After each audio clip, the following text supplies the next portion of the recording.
Thank you, Molly, for making it possible for me to be here and to be working with Bob and discovering all the fantastic things that are happening in Maine and with Food for Maine's Future, which we should talk about later on. I feel kind of awkward up on the stage, but I feel like I also need to look at y'all in the peanut gallery here, and so the eye contact, so that's why I'm here. What I wanted to talk about very briefly was just to outline a couple of stories actually that emerge from this project that I'm working on at the moment. It's called the Generation Food Project.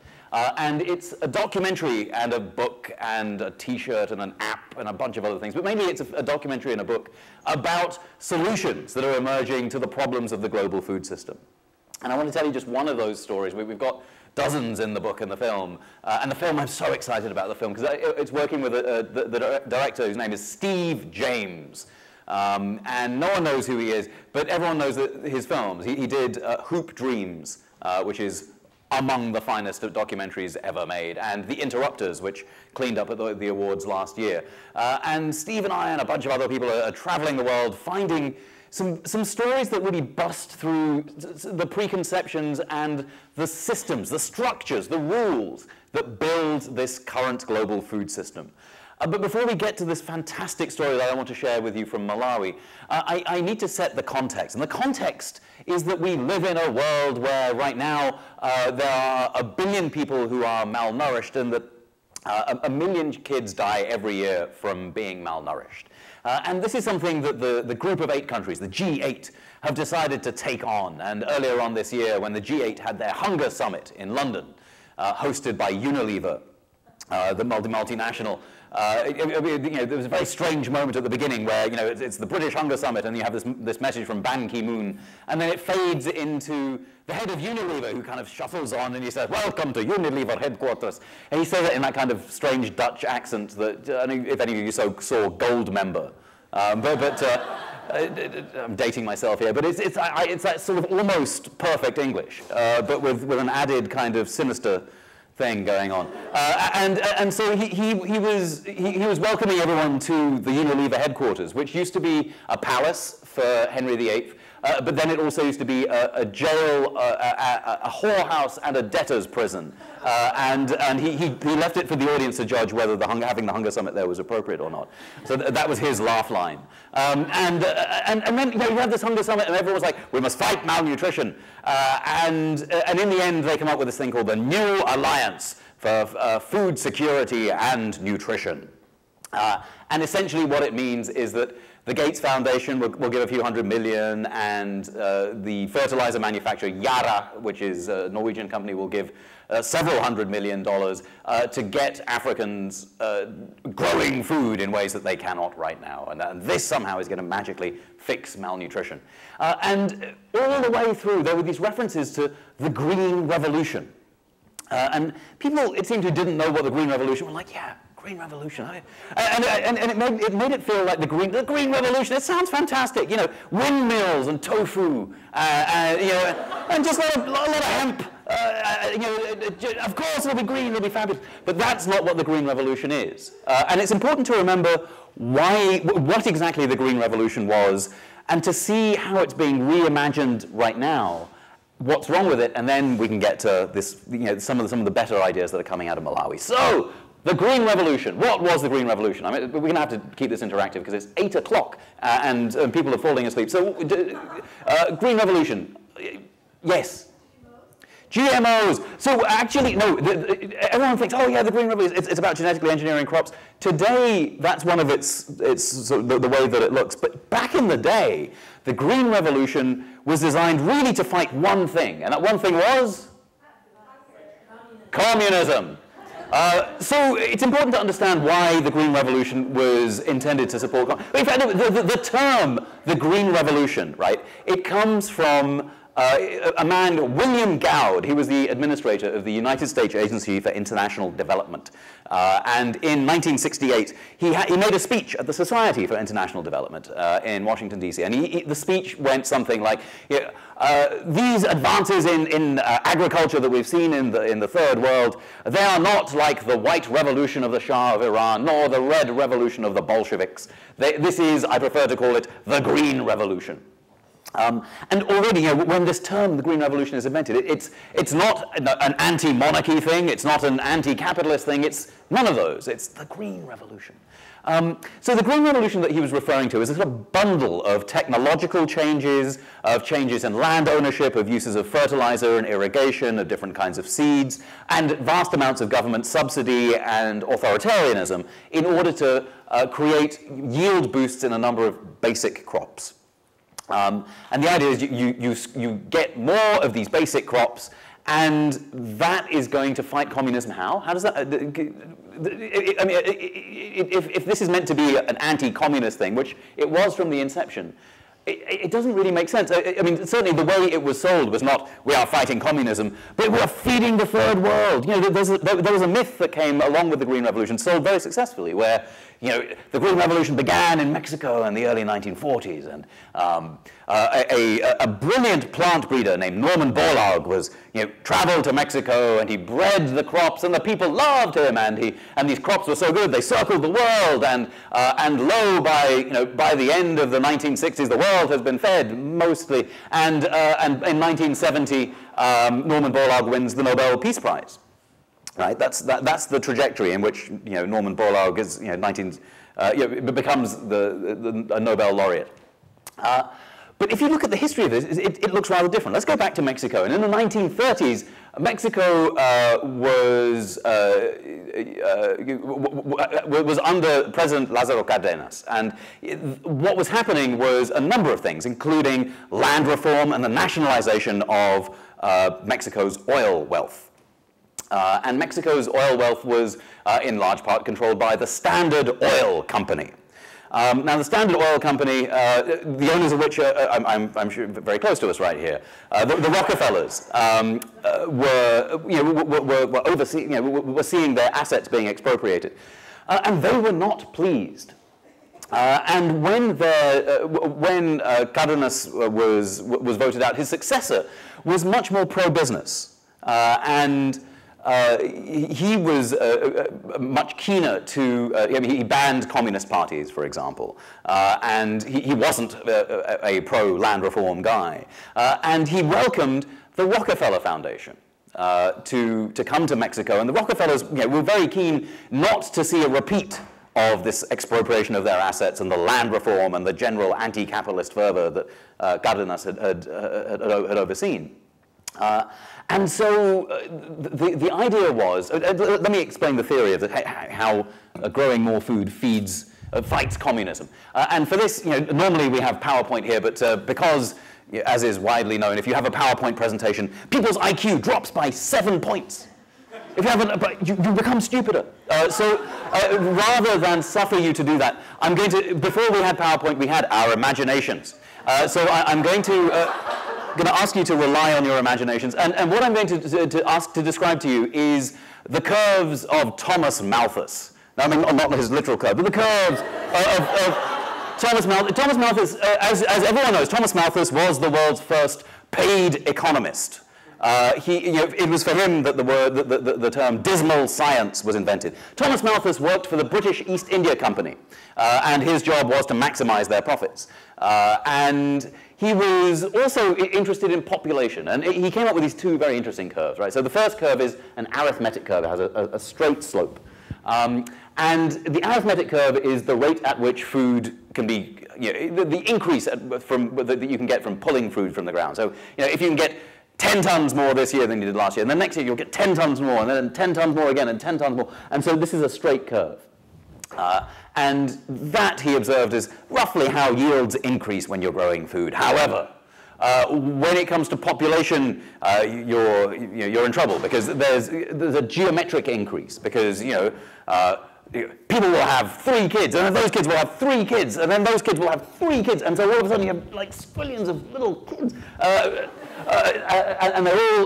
of course they're governed by 3 basic things, right? They're governed by the need to eat, and the need to reproduce, and then of course when they get angry and they can no longer eat, then there's a need to commit violence, right? So this is kind of the worry of Thomas Malthus and of Malthusians in general, is that the food supply curve looks like this, and the population curve looks like this, and when they intersect, when there are more people than there is food, then all hell will break loose. And so we need to avoid this moment by any means necessary, right? So your imaginations have drawn your geometric curve and your arithmetic curve. You've seen where they intersect, and that's where the mayhem is. So, and of course, it's a strange way of thinking about people, and particularly, it's a way of thinking about poor people, right? This is coming from Thomas Malthus, who's living in a Europe where there's revolutions and rebellions, and workers are organizing, and of course, this reduces workers basically to, growling stomachs and raging genitals and clenched fists, because everyone's just they're eating and they're shagging and then they're fighting when there's not enough food. But that's the kind of Malthusian terror, right? Is when there's more, there are more people than there is food to go around. What do? They're crazy. And of course, so what does the Green Revolution do? Well, it shifts this curve up, right? So the Green Revolution was an intervention to actually increase the food so that there wouldn't be you'd postpone forever this moment of the intersection. And also, the Green Revolution was about fertility control. We'll get to that in a second. It was a way of reducing population. So, and if you think this is preposterous, how could anyone ever think this? Remember that in the Arab Spring, President Ben Ali of Tunisia, the last thing he does before he is whisked away, he drops the price of bread by 35% because he thinks that if bread is cheaper, people will not want him taken to the streets, right? This link between bread and political uprising, that's actually a fairly indelible one in politicians' minds when they start thinking about the poor. And it was like, well, obviously their basic needs now are met, we've dropped the price of bread, everything will be fine. And of course, that's not how it works. So, point being, that logic was alive in the heads of US policymakers. It was very much alive in the heads of the Rockefeller Foundation's senior staff. And you can see it in some of the Rockefeller Foundation documents, which they've made available. And so they find this guy, Norman Borlaug. He was a DuPont employee, and they say, look, you go feed the world. How awesome would that be? And he's an idealistic guy, and so DuPont offered to double his salary, and he said no, and he went down to Mexico. He left his pregnant wife and infant child behind, but he went to Mexico and started breeding plants. And here is where we come to one of the first sort of interesting moments of the Green Revolution. Of course, if you're interested in feeding the poor in Mexico, what do poor people in Mexico eat? So what is it that Norman Borlaug starts breeding? Wheat. And it's interesting, and so you've got to ask the question, why is he breeding wheat? And the reason he's breeding wheat, and it's a global effort, right? He uses some Japanese varieties of wheat, and he's driving these plants up and down Mexico to make sure that the conditions are right. And the reason he's breeding wheat is because it's for commercial farmers. He's not interested in the majority of poor people in Mexico who are growing corn. For him, what he wants is people who are technically savvy enough to be able to use his technology and who have access to irrigation and access to large areas of land. And that means not wheat, but corn. Sorry, not corn, but wheat. And this is also not about feeding peasants in rural areas where the hungriest people are. Because there was generally an idea that even though China had gone crazy, in general the main worry about sedition and uprising was about the urban poor. And so this is a way of, well, obviously, they'll grow wheat and then they'll eat bread in the cities. And that's what's going to keep the urban poor happy, is to, just to make sure that they have bread to eat. And you see this pattern. These crops are made available around the world, and the Green Revolution spreads. It spreads to India, for example, which is cited as one of the kind of epicenters of the Green Revolution success. And India, what food do people? What are staple foods that people eat in India? Rice, and in the north, wheat. Right, exactly. Chapatis, naan, all that. So the crop that the Green Revolution develops in India is corn. And again, this is about a push towards a certain kind of commercial breeding. It's not about targeting the crops that are most important to the people who are the hungriest in India. Not at first.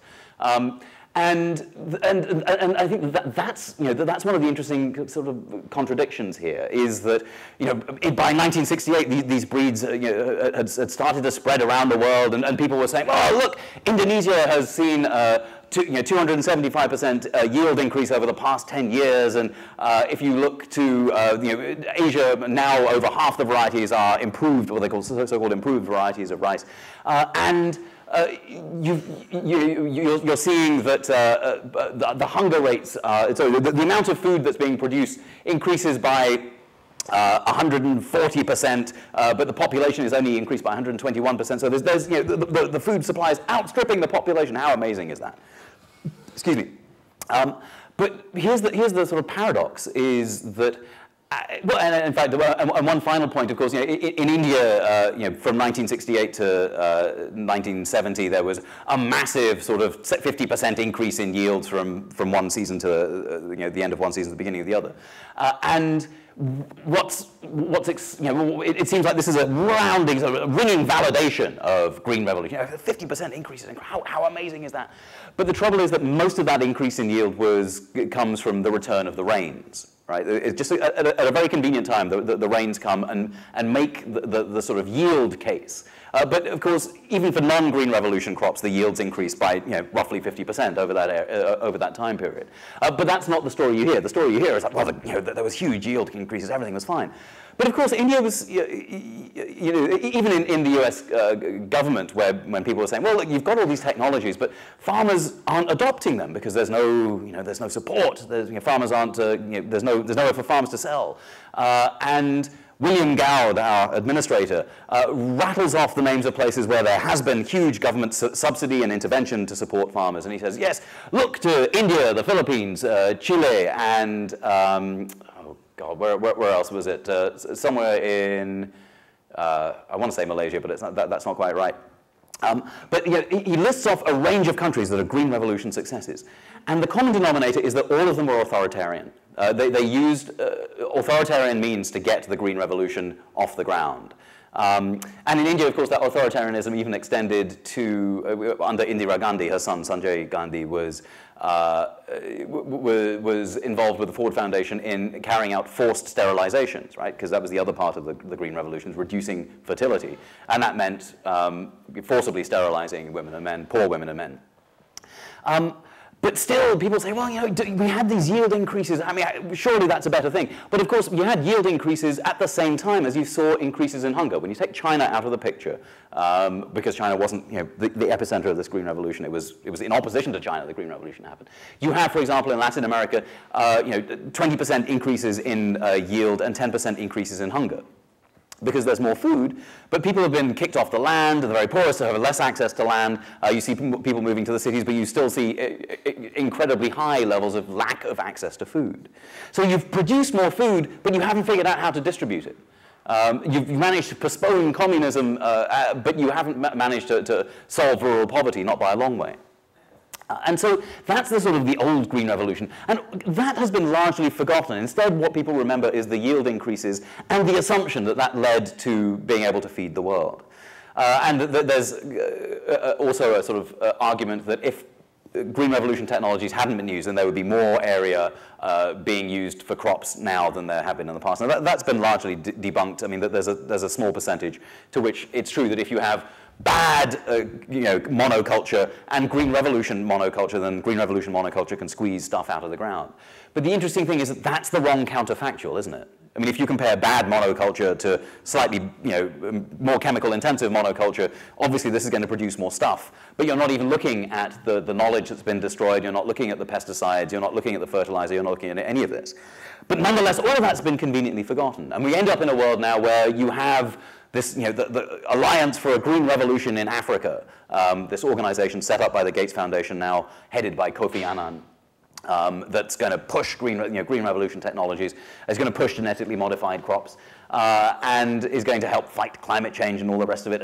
And so, in fact, Malawi is an interesting place. Let's sort of zoom forward now to the present day, where some of these technologies were actually tried before this Alliance for a Green Revolution. In the mid-2000s, the president of Malawi, Bingu wa Mutharika, decided that he was going to stick it to the World Bank. right? He didn't want to take the World Bank or the IMF or the international development community's advice. Instead, the advice was, farmers are a waste of your time. What you need is to make loans to big industry, and we'll catapult your country forward through industrial development in a big way, right?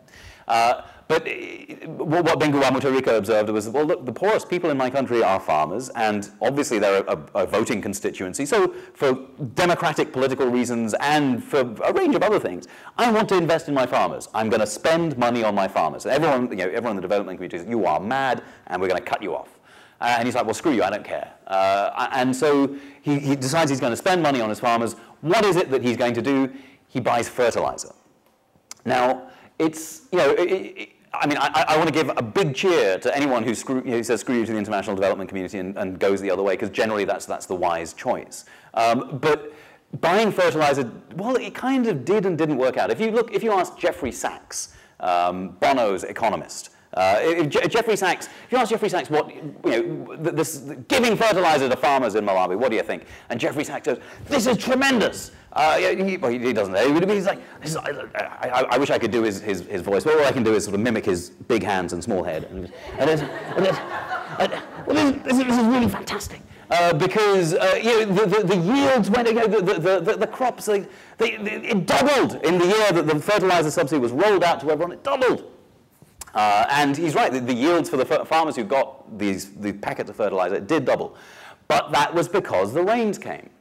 And if you factor out the rains, the yield increase was about 15%. So 15% more from having fertilizer sprinkled on corn.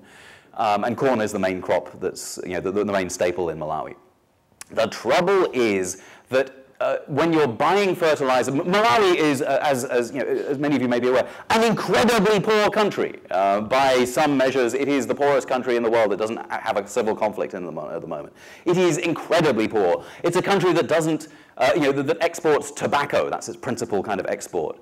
And tobacco prices have been largely flat. So here's a country that's dirt poor, that's buying fertilizer in 2008 when we had the global food price crisis. And the commodity, in 2008, the thing whose price went up the highest in the food world was fertilizer. It went up 250%. That's when Malawi bought its fertilizer. So now Malawi is bankrupt. And there was no money for fuel, and there were riots in the streets because there was no money for gasoline, right? And these were kind of the first Green Revolution riots, new Green Revolution riots. And people died. In Malawi through these protests. But in northern Malawi, and here's where we get to the sort of better news story. In northern Malawi, there was, for a range of reasons, people hadn't been given access to these fertilizer vouchers. Instead, there had been, for about 10 years, starting from a small hospital, a committed decision to end malnutrition. Right? It's the same goal as the G8 finally gets around to doing. But here, this hospital decided, we need to end malnutrition. So, in order partly to just keep you awake, imagine that you are working in a hospital in northern Malawi and you want to end malnutrition. What do? I would imagine more food would be involved. So the first step is get more food, particularly to kids, right? I mean, this is a pediatric malnutrition unit. You want to make sure that kids have more food, but milk. Okay, well, let's start with that, milk and education. These are two important things. It is important to have milk. It's also important to have education. And so they start out with, we're kind of pushing for both of these, and so there's sort of a course encouraging women to breastfeed, and there's also a push to farmers to grow different crops, right? Because this is a community where, this is a country where the life expectancy is 52 years old, where at this time the number of people living with AIDS was 15%. And most of them were living in rural, the prevalence of people living with AIDS in rural areas is very high. And so these were farmers who were trying to survive. And they had no money, barely for medication, so you have to be able to grow your own food. So they started encouraging people to grow polycultures, to grow a range of foods, not just corn, but corn and soy and millet and cowpea, and they're growing leguminous trees that fix nitrogen in the soil and provide shade cover. Because in northern Malawi, farmers were fighting climate change, right? I mean, they are. Our politicians can debate the toss, but in northern Malawi, people were noticing that climate change was hitting really hard. That there would be times where the fields got so hot that photosynthesis stopped. And so by having shade, you actually increase yield. You actually increase the amount of, you provide cover for the plants to be able to survive that extreme heat. So you have this agroecological system. You've got all this stuff coming out of the ground. You've got your millet, your cowpea, your soy, and then of course they find themselves with a problem. And the problem is they've got all this millet and cowpea and soy, and they're surrounded by these nutritious crops, but they don't know what to do with it. It's like kale. Everyone knows that kale is nutritious and good for you, but what the hell do you do with it? So they have this problem, and then there's another more serious problem, and let's see if we can figure this one out. Because it's possible for there to be more food in the fields, to actually grow more crops, and for child or infant malnutrition to go up. In other words, more food in the fields, and for infants to actually become hungrier. How does that happen? Distribution. Well, yeah, not really. I mean, the kids aren't even eating the food. So that's not it. Exploitation. I mean, that's generally a reason why people get screwed. But export. So export. No, I mean, it's. Well, when it comes to corn or tobacco, these are export crops. And cowpea, oddly, is now the kind of, it's in one of the agreements that Malawi is negotiating with India, because cowpea in India is a certain kind of dal that you would, if you'd like to try tur dal, that's the one, that's cowpea. But this isn't being exported. So in this case, this is for everyone right there. Other culture usability, yeah. Meaning. Oh yeah, no. That immediately is not it. And culture, I'm not sure what. Well, if it's appropriated, oh yeah, no. That's a really interesting point, right? Because a lot of people say, well, peasant farmers, they'll only stick to what they like, and they'll only eat corn. Which, of course, is a weird thing, right? Because corn is not a Malawian crop. It's a New World crop. And if you go to peasant farmers anywhere in the world, you will find that peasant farmers are really good at finding new things to eat. So if you go to Malawi, they're growing soy. Soy has no business being in Malawi if you're just looking at where it comes from, right? It comes from China. But if you go to a Malawian garden, you'll see aubergines, soy, eggplant, millet, soy. Like I said, I mean, some of these are traditional crops, and some of these have come from halfway across the planet. So it's not that people are averse or pathologically unable to find new foods. One last guess. How is it possible? More food that you know what to do with, and still infants go hungrier. It's possible. Why? One last guess. All of those wrong. All of them. Good Lord. No, so here's the reason. Here's the reason. Is it because people can't afford them? No, because this is food it's right there in front of it, and it's, they're not buying their food. It's there. Okay, so the reason is that, any last guesses? No, the reason is that harvesting is women's work. Harvesting is women's work, but so is breastfeeding, and so is carrying water and cleaning and cooking. And so if there is more harvest to do, which there is because there's more stuff in the ground, and you still have to cook and clean and carry water, then the thing that can go is breastfeeding, right? So how do you fix that?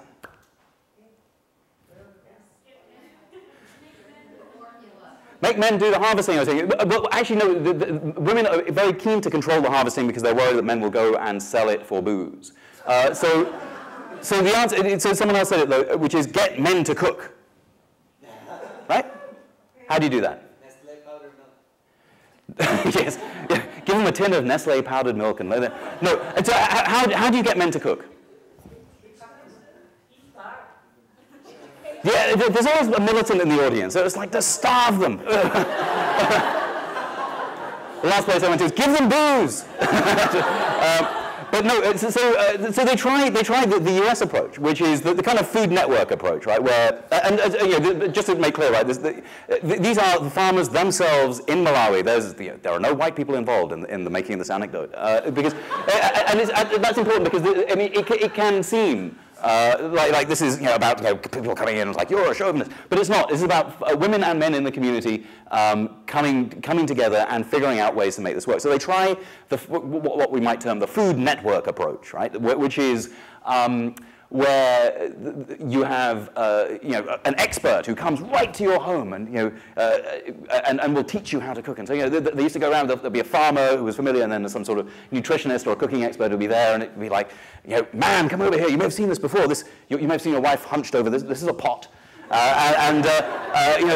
Here's how you put things in it, and then you cover it for a little bit, and the man says, wow, that's fantastic. You make it look so easy. And of course, the experts will leave and nothing changes, right? In the same way that in the United States, we have the Food Network, but does the Food Network encourage people to cook? It does not. The main reason people watch the Food Network is for entertainment. And it has more in common with pornography than it does with education. No. I shit you not. I mean, there's a fantastic book called A Brief History of the American Stomach by a fantastic guy called Fred Kaufman. And in it, he asks someone from the porn industry to watch the Food Network and talk to the Food Network people. And the producer from the porn industry comes back and tells him, well, a lot of the stuff they got straight from us, from everything from the over-mic'd sound to the blown-out color to the fact that when you take a cake from the oven in the Food Network, it's called the money shot. I leave that for your consideration. Suffice to say, it doesn't work to teach people how to cook in Malawi. But they do figure out a way to do it, which is through joy. And what they do, they decided to create this thing, actually quite by accident, but they found it was so successful they sort of amplified it. And they do what's called a recipe day, in which everyone is equal. And these recipe days become spaces where women and men get together, and everyone is cooking, and everyone is cleaning, and everyone's carrying water, and it becomes a kind of joyful, prefigurative community. It becomes a moment where, not a sort of carnival, where it's like sort of men dressing as women and women dressing as men. It's not like that. It's a radically egalitarian space where men get to try on new ways of being, and women can be powerful. And it becomes a space where men. You see the men for the first time. They're coming in. They're trying to they're trying to make soy milk. The body language is very interesting. It's almost like a sort of performance of femininity. Look at me. I'm making soy.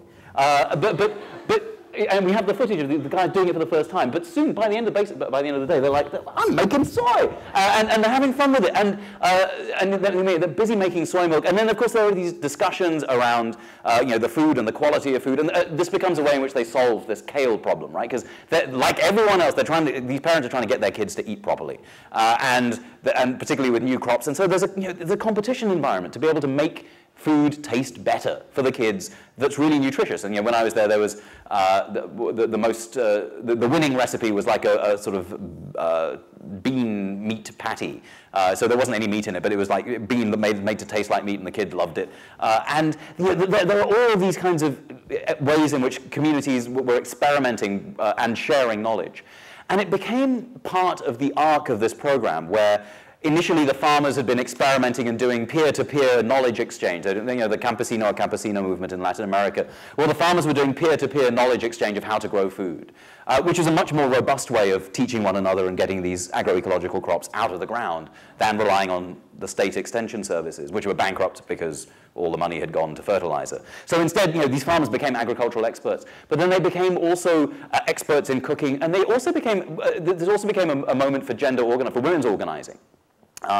Where women were able to call men out on their shit. And if this had been happening in the home, it would have just been a quarrel. But because it was in this kind of safe space, men were ready to take it, and women were safe to be able to actually speak truth to power. And it became a very important kind of space that then became one that was one in which the practices, this kind of experience of radical egalitarianism was used in subsequent kind of organizing to be able to help mothers-in-law and daughters-in-law talk about breastfeeding practices, for example. You know, I mean, no matter what culture you're from, mothers-in-law and daughters-in-law, that's a tough relationship. And here was a space in which that potentially very fraught relationship was made more egalitarian, was made safer. I mean, it wasn't comfortable for anyone, but it was a space in which people kind of felt that even if they lost power, you know, what was interesting is that the men involved lost patriarchy, they lost power, but they felt okay with the process and with the outcome. And I can't think of a better kind of description of democracy than a process through which even if you lose, you feel valid in the outcome. You feel like you've gone through a fair process.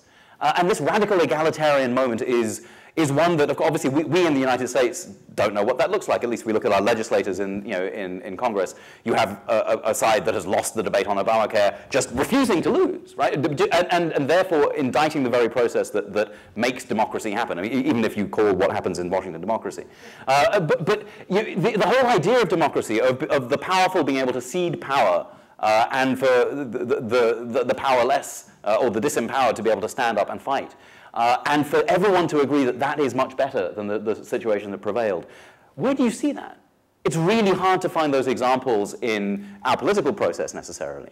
But one of the reasons I'm here is because through Food for Maine's Future, I'm discovering that there are processes right here in Maine, like town hall meetings, where you can potentially see some of this happening. I don't want to romanticize it. I'm not going to.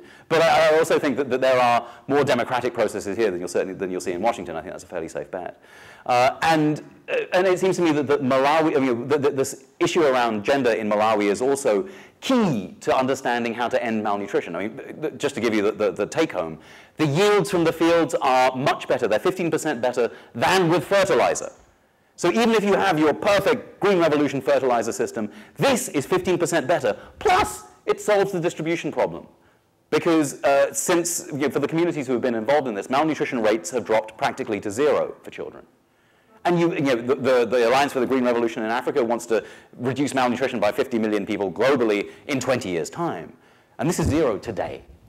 And it's come through community organizing, it's come through agroecology, so it's both the technology of getting more out of the soil and the democracy as well. You can't have one without the other. You can't have the result without both of these together. And it seems to me that this is a much more, I mean, it's cheaper than billions of dollars of Gates money. It's much more democratic than billions of dollars of Norwegian fertilizer money. And it's robust. It's robust against climate change in a way that monoculture can never be.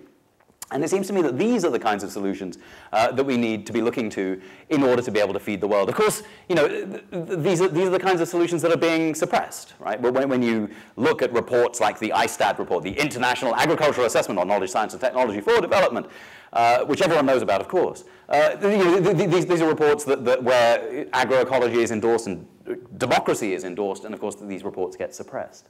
But there are these stories, and they're happening everywhere. And part of what we're doing with the Generation Food Project is trying to amplify some of these stories, but also encourage people to break the rules that exist in the current food system so that they can start feeding the world as well.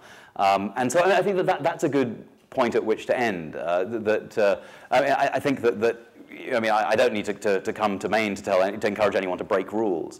But I do think that there's a culture of rule breaking that is vitally important if we are to feed the world. And that's part of the joy and the privilege to be with you here tonight, is to learn from you how to break new rules. And I hope you've learned from me how to break one or two yourself. Thanks very much. So questions are the fun parts. Yes? Yeah, okay, so I've taken an economics class and... You'll recover. And I'm in the process, and at the very end of this course, it was a 2-year course, we talked about development, particularly aid, and basically I came away from a month of talking about aid feeling like it has failed. Like international aid, particularly in Africa, has failed, and now hearing this compelling story about Mali, I'm wondering if we might not be more helpful as the global community to let various peoples come up with their own solutions without trying to force our sort of idealistic and possibly very very well thought through solutions on them. So one thing that comes into my mind that's ironically about Detroit is how after 2008, when Detroit was in shambles, various communities started putting together these really progressive urban farming like locations. I learned this from a Mills essay that we read in human ecology class like last week, and I'm wondering if you have to say anything about that. Yes. Well, thank you. I mean, to say that aid has failed is, well, it depends who aid was for. I mean, if aid was in order to make the world safe for American multinationals, then actually it's done pretty well. And of course, it's important to ask whether aid, I mean, what it is that aid is for and whom it serves. Now, of course, there's the fiction that aid is, we are here to help these nice brown-eyed people, and they seem to need our assistance. God knows why. But we're here to help them. They're very, they look very sweet. But of course, that's the myth. The reality is, if you look at the way USAID in particular has behaved as the kind of velvet glove around the fist of the CIA, then actually it looks rather different. And if you look in general at the way aid has worked, I mean, let's get back to this Green Revolution thing that I mentioned before. This was millions of dollars of transfer not in order to feed the rural poor. Right? In fact, it involves disenfranchising the rural poor and expanding farm size and kicking the poor into the cities so that the communists don't come. That was the point of the aid. And to some extent it worked, and to some extent it required deep authoritarianism in order for it to happen. That was who aid was for. It was to maintain US hegemony. And in fact, if you look at the WikiLeaks cables, there seems to be no incidence of US aid being given without a mention of US interests. Because it's always about US interest. How would it not be? I mean, there are very, very few examples where it seems, I mean, just look at the way US food aid happens today. US food aid, you have people starving in the global south if there's a famine or some sort of catastrophic complex emergency. And so it's US to the rescue, let's buy US corn, put it on a ship in the United States and send it around the world to get there in a month and a half's time, right? That's US legislation, because it's US, this PL 480, this law that was passed in the Cold War, was designed both to stop communism, but also as a subsidy to US food producers and the shipping industry. So that's why, when Uncle Sam swings into action, it'll take him a month and a half to get there, because he has to first buy US grain and then ship it all the way around the world. And then, of course, it undercuts local farmers who are, if you're in a region where there's a complex emergency and you're managing to survive as a farmer, the last thing you need is someone coming in with a boatload of free grain, because that generally will destroy your farming operation, right? Because you have no money then. And most other countries have switched to a kind of, reluctantly, they've switched to buying regionally and supporting local farmers rather than buying from Kansas. So it's important to look at look at that process. But I do think also it's important for us not to sort of despair of aid, but to think about reparations, right? I mean, the whole point of, the reason that most of these loans are given is because these countries are in debt and they are getting new loans to service the old ones. I mean, obviously there are odd cases where it's like, oh, we must build this pipeline because it will pass through our territory. And of course, everyone will benefit from having a gas pipeline pass through this territory when people are barely able to eat. But we must get this gas pipeline done as a matter of national development. But in general, and of course, that's the story of a lot of these pipelines through Central Asia. But I mean, in general, what we need to be thinking about here is, just firstly paying reparations for the debt that we have already imposed on these countries. I mean, it's like someone bashing in someone else's head. If I'm bashing in someone's head, and I'm asking, how can I help? Tell me what I should be doing with my aid. I'm not. Sorry, can you say it a little louder? The blood's sticking in your throat. I really can't. But of course, every day with US aid policy and with US economic policy, there's lots of bashing over the head. And then there's, and the despair is not, we're bashing people over the head with our free trade agreement, with our Trans-Pacific partnership, with the Transatlantic partnership. These are both, particularly the Trans-Pacific partnership, which is a trade agreement being negotiated basically in secret at the moment, will decimate small farmers around the Pacific Rim. But instead we're asking, well, we should really rethink our aid policy instead of just stopping what we're doing and then paying reparations for what we have done. And that seems to me a much better way of thinking about our relationship to other countries than thinking about our role as ministering to them, when in fact we are the ones that have caused immense harm. Other questions? Yes, at the back. Thank you so much. I was really captured by your story, and in particular, the account of the space of radical egalitarianism that you talked about at the end. And I think the thing that was kind of exceptional, not I wouldn't say exceptional, but impressive about that example was how it enables a kind of innovation on existing practices, but that didn't sort of cast them aside necessarily, but instead innovated on.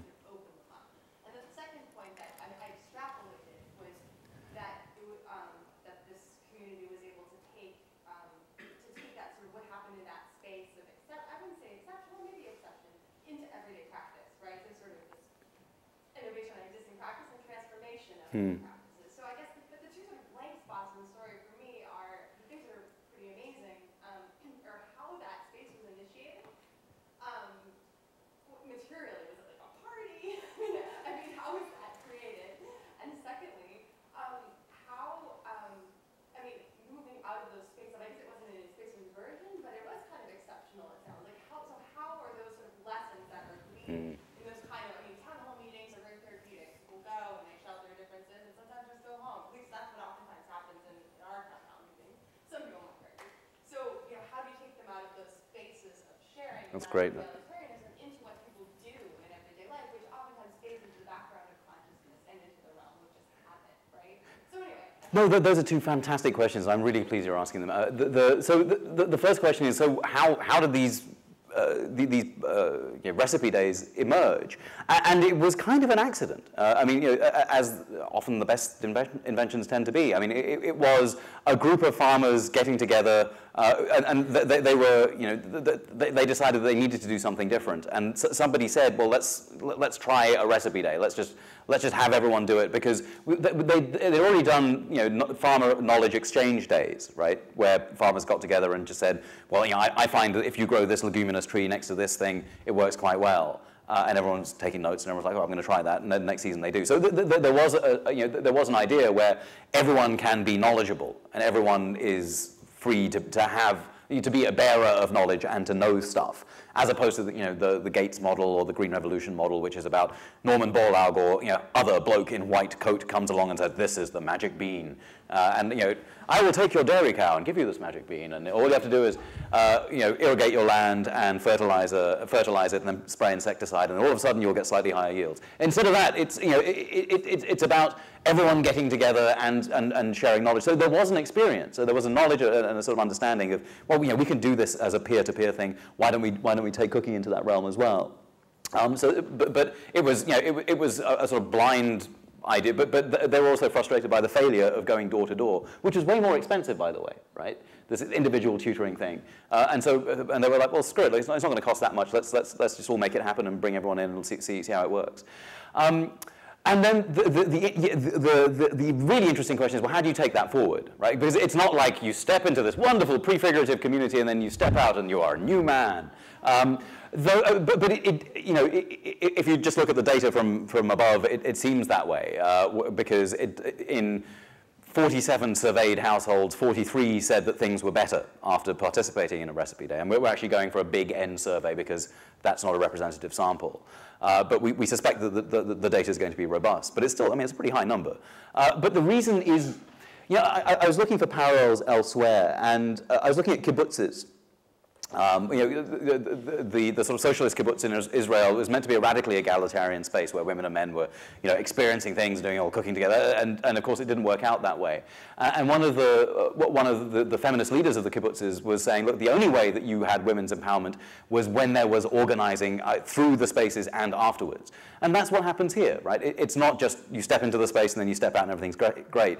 But the women are empowered in that space to feel, to organize, and then they organize afterwards too. And so there are are lots of follow-up visits. There are lots of spaces in which public confrontation and public theater is useful to be able to reinforce the idea that men should be doing the cooking. And of course, there's pushback, right? We had lots of stories of men who went to these recipe days and they were saying, yeah, I cook at home, but it took, like, my mates came by and they thought I had a spell cast on me when they saw me next to the stove. So they picked me up and they threw the food away and they picked me up and they brought me to safety.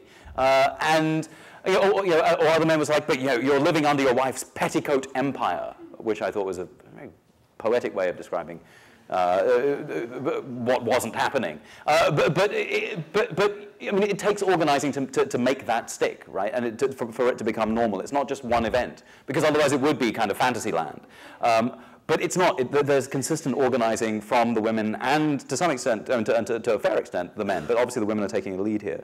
But it's a good example of women's organizing, both for their own empowerment, but also for the transformation of gender roles that I think is critical. I mean, the big picture here is that 60% of the people going hungry today are women or girls. 60% of people in the world. And of course, we know in the United States that this is no sort of equal paradise. I mean, women are paid 70% for every dollar men get for the same work, and you only have to go to the newsstand to look at objectification. We only have to look at the figures from the USDA to look at which groups are going hungriest in the United States. Female-headed households are the community that are most likely to be going hungry in the United States, often for the same reasons as the women in Malawi, because they have domestic duties to take care of kids. You have to wash, you have to clean, you have to cook, you have to do a range of other things, and earning enough money to be able to feed yourself and your kids just becomes much harder. So many of the dynamics are the same. And in Malawi, they found that a lot of organizing helps with that. It also finds that lays down the gauntlet for us to figure out ways to end the gendered sort of oppression, particularly the way in which food insecurity is so deeply gendered in this country. That's a travesty that we can fight. Yes? How stable is this? And I'm convinced that people that this will work. And how much has it engaged the whole community? And what are the next generation thoughts? I would say, are they still engaging what the older generation? It's a great question. So it's a great series of questions. So, I mean, first of all, how stable is it? I mean, it seems to have been growing over the past 10 years. So there's 10 years of information, well, 13 years now. And it's gone through twists and turns, but it seems like the recipe days themselves as ideas are doing very well. And in fact, they're spreading not just within this community, but beyond. It's going now further south. So there are ways in which it is, it's an idea whose time has come. But not everyone gets involved. And here for me is the weak point, which is that it doesn't involve the landless. I mean, to be part of this, you have to have land. And at the margins, landlessness is a problem. And for those who are not able to find a village headman who is able to, who will give them land, or who gets, there are stories of people who are getting land from the village headman, and the village headman's not a very nice guy, and they will grow these crops and they'll improve the quality of the land because they got shitty land from the village headman. And now all of a sudden this land is great and the village headman kicks them off. And so there are these stories, and at the margins, this is is a story that involves personal relationships with the village headman, and this is within a kind of feudal system, and that's a problem. Land reform is not something that's part of this story. It needs to be, but it's not, right? This is a problem at the edges. So I'm very glad you asked that. And in terms of its robustness and resilience, well, I just got back from Malawi, and I've been following this story for a few years, and what's been interesting is to see the change over the seasons. Now, since I was there, and since the Hunger Summit in London, two things have happened in this community. First, climate change hit pretty hard this year. The season was crappy. It was meant to be 3 months of rain, and it rained 7 times. 7, that's it.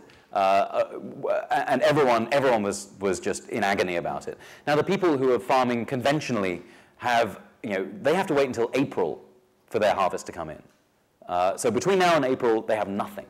They've already, a lot of the conventional farmers have dismantled their grain stores, and they've eaten all the grain that was in the store, and then they've burned the store for firewood because they have no other wood. Right? I mean, it's pretty crappy for them. Then there are the people who farmed agroecologically who have a lot of food, but it's dwindling because they're busy feeding their neighbors. In fact, I was there when the Republicans just announced that they were going to defund food stamps. And I asked a woman who's giving, farms agroecologically, who's giving away all her food. And I was like, what do you think, these bloody Republicans, you're just cutting food stamps? Isn't that horrible? And she goes, well, it's good and bad, isn't it? And I'm like, you're feeding everyone. I mean, she goes, well, obviously, there's no circumstances in which food, the children or the elderly should be allowed to go without food. Obviously, that's a bad idea. But you don't want people to become dependent. And I'm like, but, and so she said, no. What I mean is that, I'm giving my food away because obviously I have to give my food away. People are hungry. You don't just hoard your food when people are going hungry. But I am teaching them to farm agroecologically. Because all the people who were getting food from her were farming conventionally. And she's like, I'm going to teach them to farm agroecologically because that way next year they won't have to come back to me. And I thought that was a very interesting kind of twist on this idea of dependency. I mean, obviously, she's not going to not give food. But what she wants is for everyone to be resilient and not just her and other people who are farming agroecologically. And that struck me as just it's sort of a seat of deep wisdom. And of course, this isn't to condone Republicans cutting food stamps. Of course, but I also think that what we need is ways for communities to be free to be resilient. Of course, the food stamp program isn't in a position to do that right now. But we need to be fighting much more for that. Yes, at the back. I wondered if you have followed the Cuban situation where they had the special period. Mm-hmm.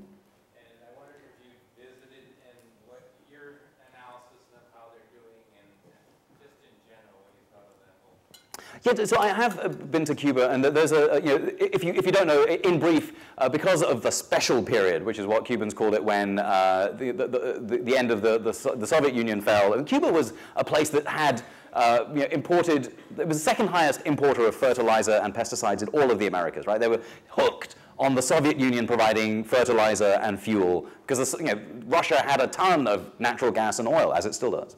And so they were really hooked on this industrial system of agriculture. And then the special period came, a special period where Russia the Soviet Union had crumbled, the US had an embargo, they couldn't get food for love nor money. And they had lots of love, but no money. But they had a lot of PhDs, and so these agronomists were dragged kicking and screaming away from their labs and into the fields, and they started farming agroecologically. And 60% of the vegetables eaten in Havana come from Havana, and there's a lot of really promising agroecological farming happening in Havana and around the country. When I visited Cuba, I'm vegetarian, and Cuban food is bad. It is, I think, the worst food on earth. And that's if you eat meat. And if you don't eat meat, it's like the worst food on earth that you can't eat. And so I have a lot of problem with Cuban cuisine, if you can call it that. As someone visiting Cuba, I went hungry a lot. In fact, I was probably the only one, because everyone else in Cuba was eating quite well. I mean, that's the interesting thing, is that there is poverty in Cuba, but you don't see people starving, because they've got the distribution issue cracked. But it's also contradictory, right? I mean, you have these fantastic agroecological farms, which are sort of chucking out not only great fresh fruits and vegetables and staples to some extent, but have the mechanisms to distribute and redistribute. But the trouble is that, certainly meat consumption, domestic meat production in Cuba has gone way down, because in general, to be able to eat the amount of meat the Cubans were used to required a much bigger ecological footprint than Cuba could sustain. I mean, it's the same in the United States, we were saying earlier on. There's no way that everyone on the planet can eat if everyone on the planet eats as much meat as we do. But on top of that, the Cuban government is no fan of agroecology. Not really. It was a stopgap measure, but now that they have friends in Venezuela who are sending oil over in exchange for Cuban doctors, right? The Cuban doctors are curing people in the slums of Caracas, and the Venezuelans are sending tankers of oil and shipments of natural gas over to Cuba, which are then made into fertilizer. And so the Cuban government's very happy to get back onto the pesticide treadmill and the fertilizer treadmill. And so, the agroecologists are having to fight for their land and fight for their way of farming within the Cuban government. And I think that those contradictions are alive in Cuba. I mean, it's not a homogeneous place, no matter what we might read about it. But I do think that I mean, some of the most promising ways, I mean, one of the stories, again, in this Generation Food Project is following a farmer who has found the crappiest land and is determined to turn it into a thriving agroecological farm. And after 3 years of turning basically sand into this teeming paradise, he's able to make the case that agroecology can happen everywhere. And that's really reassuring. But when you have a government that's ready to take this fertilizer subsidy and push it down, their large-scale farmers' throats, then it's an endangered way of thinking. So there's some of the best ways of thinking about farming happening in Cuba, and some of the worst at the same time. And I think it's rich with contradictions. But I think the one thing that everyone can agree on is that the food needs to be a lot better. Yeah. I'm going to the first international conference on global food security next week in Amsterdam. I was wondering if you could give me a little bit of what's your question to the world right now? Kirsten Stewart will be there, Malthus. He's been talking a lot about how yield increase has been a big problem. Well, so my question is, why aren't you talking about food sovereignty rather than food security? So food sovereignty, some people will put their hand up. Just quick, do people know what food sovereignty means? Quick show of hands. Do you know what food sovereignty means? That's not enough of you. You need to know what food sovereignty means. Okay, so this idea of food sovereignty, it's a word that we learned at a Yale conference on food sovereignty a couple of weeks ago. Was invented, in fact, it turns up in a Mexican policy document in the 1980s. But it's a term that has been sort of appropriated by the international peasant movement, La Via Campesina, and has exploded way beyond Via Campesina's boundaries. Basically, food sovereignty starts off as a way of saying no to food security. In the World Food Summit in 1995, the Food and Agriculture Organization said, well, here's our definition of food security. Food security is about sufficient access at all times for all people to be able to get the food that you want. And people in Via Campesina are saying, yeah, access at all, to decent food at all times. Well, you could be food secure in prison, right? You have access and it's good enough. But you don't have any say in the way that food is grown or produced or gets to you. You just have access to it. And the trouble is that the way most of us access our food is like being in prison. I mean, obviously we don't have the bars, but we have very little say over the way that food is grown, or the system whereby people get to eat, or democratic control over the trade agreements that bring out that food to us. We have none of that. We effectively, we're accessing food in a prison if we're food secure. And so what Via Campesina is saying, well, let's have a democratic process around making sure that our right to food is recognized. And it's not just my individual right, but a community's right, a state's right, a nation's right, a union's right to be able to shape the food system. And all of these things are come into conflict. I mean, what a state wants is going to be very different from what a community wants. And it encourages fights and democracy and debate. And that's a much more robust way. I mean, it's much more consonant with the right to food as it's now understood by the UN Special Rapporteur than food security. So food security is a very narrow definition about the experts will produce enough, and Václav Smil will tell you about how we can increase the yield. But the increase of the yield is not the problem of food security. The problem of food security now is about access and about democratic control. I mean, it's about being able to make sure you have that food. So the only way that you have food security is if you have the political force to make that access possible. And that's what food sovereignty is about. Food sovereignty is about insisting on a community's right to be able to access that, to be able to shape the discussion around the food policy so they can ultimately have food security. But it's about having a democratic control over the food policy and the food system. And that's something it's an idea whose time has come. And again, if you look at the definition is always changing. And some people have a problem with that, but I don't. I think that's a sign that this is a term that's getting reworked as it gets put into practice and then gets put back into theory and back into practice. And if you look at the latest definition that comes from La Via Campesina, the latest definition is pretty explicit, that food sovereignty is about an end to all forms of violence against women. Food sovereignty is about an end to all forms of violence against women. Now, you won't hear the food security guys talking about that, but actually if you're interested in a world where there is proper democratic debate around the food system, then you need an end to all forms of violence against women, whether it's domestic violence, which of course is, just a massive global problem, or whether it's about the structural violence of being unable to sell your product in the market because the US or the European Union has dumped theirs, or being unable to send your daughter to school, or being unable to access your representative democracy, or whatever that structural violence looks like. That is something that prevents everyone from having an equal say in the shape of the food system. So that's why this, that's why this food sovereignty thing is tremendously important. And so I think that's the question that I have is, why are we still talking about food security when actually the term and the politics has been encased in a much more interesting and much more powerful, much more rich political debate around access to the means of production and access to power. Yes, Molly. You had dinner before your talk with several COA students, and I really appreciated your willingness to do that. I'm wondering if you have particular recommendations for young people, especially the young people who will be going over to Rome to the Committee on World Food Security next week. Mm-hmm. If there are things that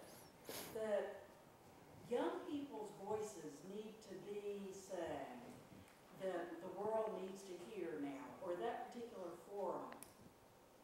Any advice there? Well, it's a great. I mean, the joy of being middle-aged is that you get to listen to and actually be sort of inspired by a lot of the ideas that are coming from young people. I was talking to some of the representatives from Via Campesina, this international peasant movement, really one of the largest social movements on earth, 200 million members.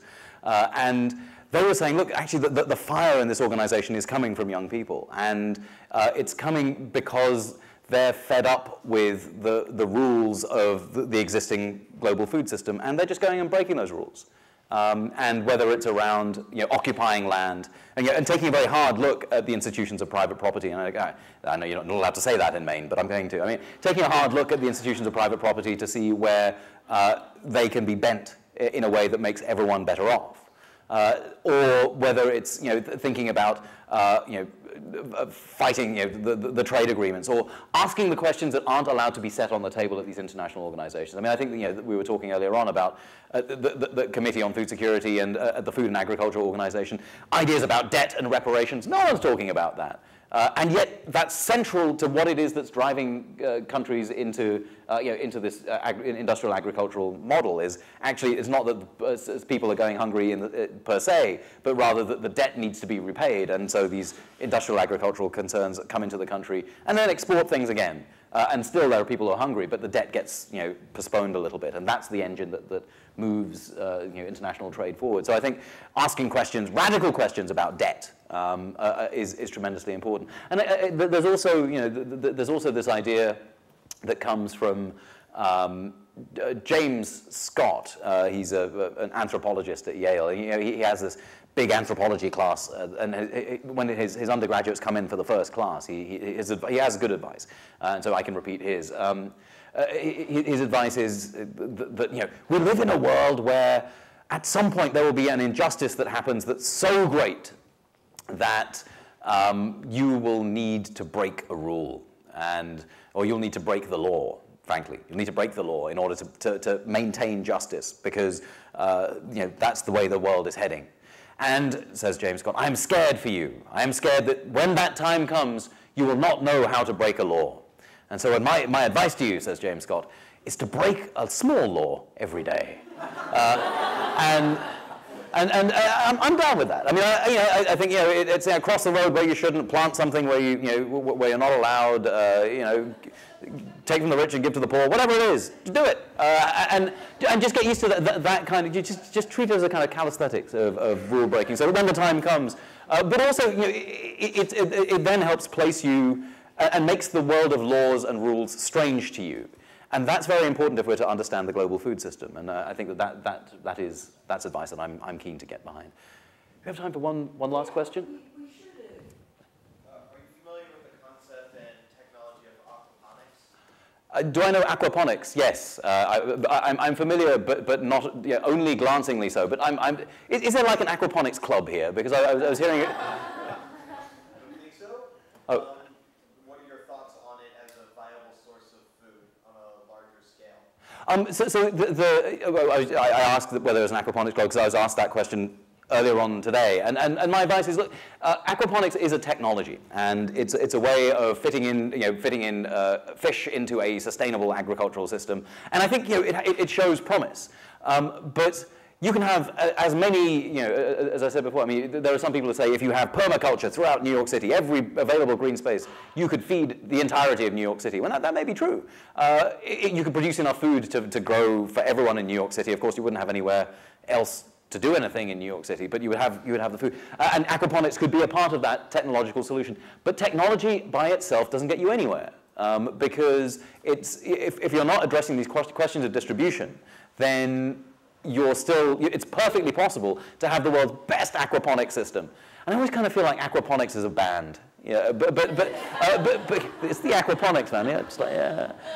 But no, you can have the best aquaponics system in the world, and you would still have hunger because you haven't solved. Because if you put all your, I mean, if you like embrace this fantastic new technology without the democracy behind it, you end up in some fairly dire circumstances. So that was what we learned. There was a really interesting slogan at the Yale Food Sovereignty Summit, which was that food sovereignty without agroecology is just a slogan, but agroecology without food sovereignty is just a technology, right? Because you've got agroecology, you can grow more stuff, but without the food sovereignty, without that democratic practice of redistribution, then you just got another technology. It's just like GM crops.